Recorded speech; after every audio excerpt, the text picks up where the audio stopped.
This video is brought to you by Ageless Geeks.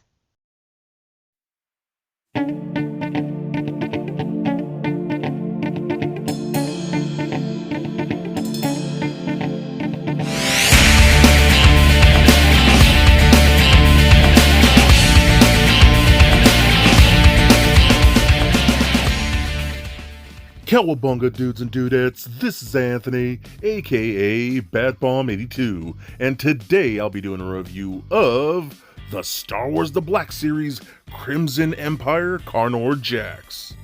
Now, as you can see, we have an all-new figure from a very classic comic book, which I'm so stoked about. But before we crack this thing open, I want to take a closer look at the packaging. Alright guys, now let's check out this packaging here because this is fairly unique for the Black Series. So I just love the cover of this. You got the Star Wars The Crimson Empire logo right there and that really classic iconic imagery right there on the front, which I think looks awesome. I believe I do still have the trade somewhere because I've read this book and I love it so much. It's such a good storyline. You got the 50 anniversary of Lucasfilm right there, Carnor Jax. I turn it around, a bunch of read-ups and stuff like that. You got some really cool comic book panels right here on the side. Those look pretty nice like that, so I love that. Again, ripped straight from that comic book series, which was really dope. And now I know a lot of this stuff isn't even canon anymore, but I'm really glad that they're still giving us really awesome figures from those books that we used to read back in the day. So that's really cool. So you can actually open this up. It just has a little Velcro tab right there, and boom, then you can see our figure lined up in there, and a really cool, again, more imagery of that like so. And then you get a whole little story of him, how he basically rose to ranks to become like the leader of the Imperial Guard and things like that. So really cool, really excited about this. So now with the box out of the way, let's go ahead and crack this thing open and let him breathe. Now here is Carnor Jax finally in the Black Series, and man, I'm so happy about this. Maybe like a lot of you, I absolutely love the Crimson Empire comics.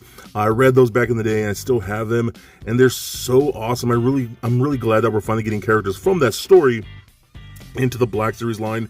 Again, even though those stories aren't technically canon, they kind of never really happened, so to speak. But I've always loved these characters, and Carnor Jax here turned out great. Now today is May the 4th, 2021, so May the 4th be with you all. Super happy to get this guy up exactly on May the 4th, which is a really dope way to celebrate. So I love this, man. The suit is a very bright red, which is really vibrant, and I'll show comparisons here in a bit, but he is a very, very bright red, almost maybe a little too bright. I'll show you what I mean in a bit here, and maybe you can see, but the suit looks great. I love the red sleeves and the black, all that looks really good. The boots are looking really nice too. Love the sculpting of that with the straps and the buckles on there. The whole back piece looks really nice too. I really like these flaps that we got going on. Got a holster for his blaster there. The helmet looks really good too. He does have a dark red visor instead of black. This really nice soft goods cape. I really dig this bright red cape here. And then it has this really nice purple inlining on the inside. I mean, that material looks really fancy, really regal. And I do like the way that looks, man. Just a very cool looking piece. Now what I'm going to do here, I'm going to bring in one of my Black Series Royal Guards to the Emperor Guards, and maybe you can see on camera, hopefully you're picking it up, the reds are dramatically different, especially once you see him in hand.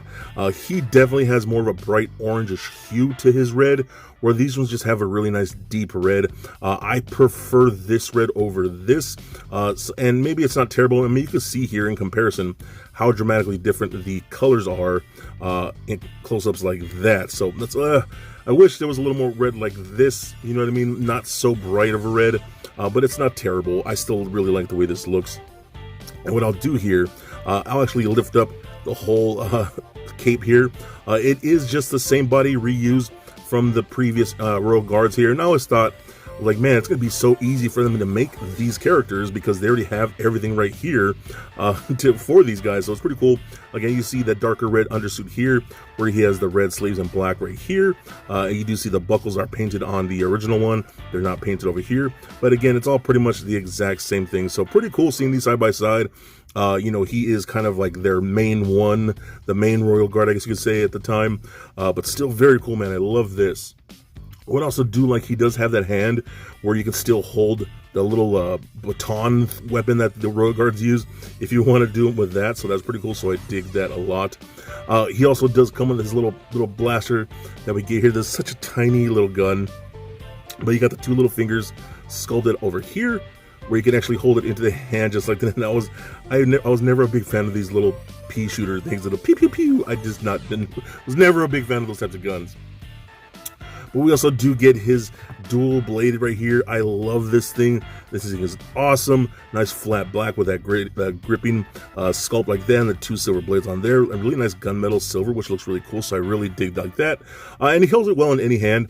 But I've been using this more finger pointing hand like so, the one he uses for the baton, because you can get some really cool dynamic poses like that, where him pointing the blade forward and stuff. So I think that's really cool, man. I really, really love this.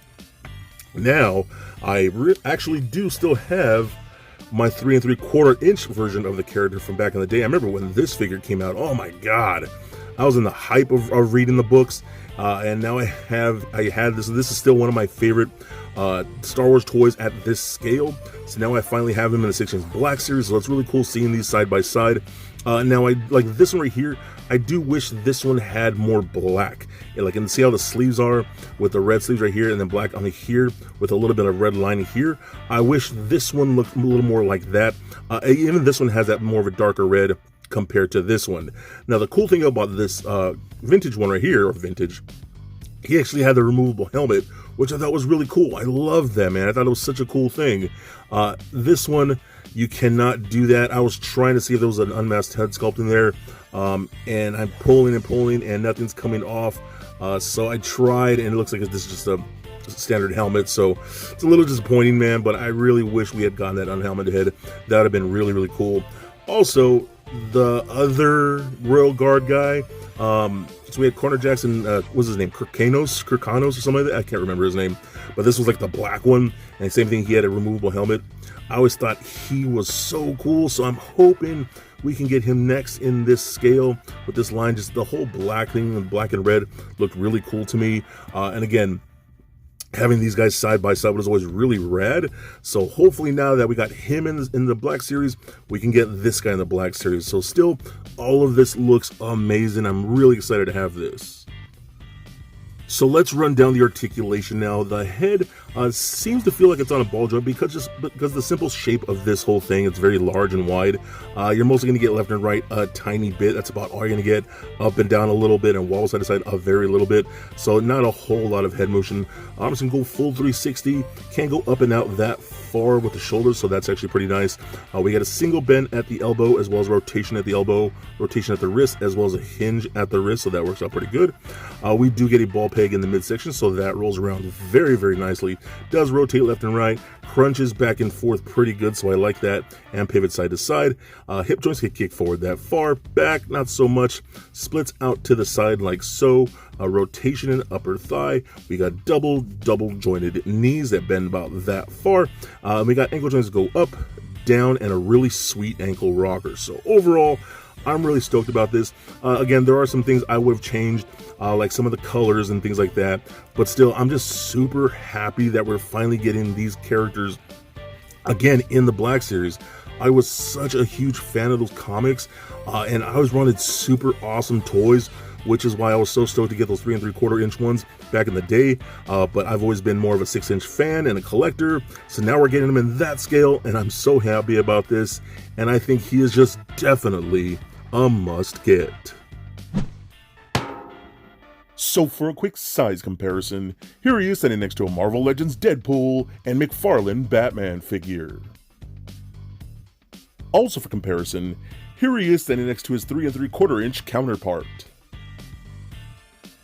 And for even more comparison, here he is standing next to 2 Star Wars The Black Series Emperor's Royal Guards. And just for fun, here he is with little Lego Bat Bomb.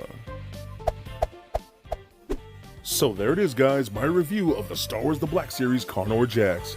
Now overall, this is a really cool figure, and yes, it's pretty much just a repaint of the Royal Guard with a new cape and a new weapon, but still, I love it. Again, I love that old Crimson Empire comic, It is one of my all-time favorites, as I know a lot of fans around the world really love that story. And again, it sucks it's not canon anymore, but it's still really cool that Hasbro is giving us these characters from those books, which I think is pretty rad. The articulation works very well, the paint is overall clean, and I do like his accessories. Again, my minor complaint is going to be the paint. The red is a little too bright for me, and I do wish the undersuit had a little more black, but other than that, he's an awesome piece. I love this character, and I think in my opinion he is definitely a must get. So please comment, like, and subscribe. Stay nerdy, my friends. Peace.